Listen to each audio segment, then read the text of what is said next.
Talking about the Panthera 560cc two-stroke engine for $7,800. Wow, that expensive for just an engine.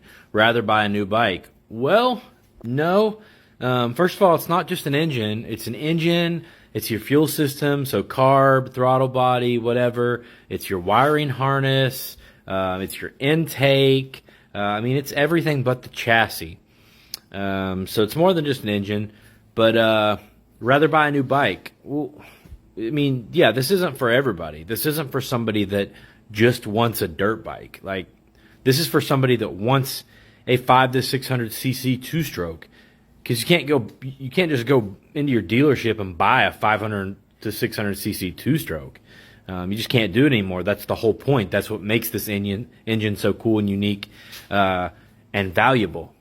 Now, it's true, if you really want one of those bikes used, you can still find decent shaped KX500s and CR500s for $5, $6, $7 grand, whatever.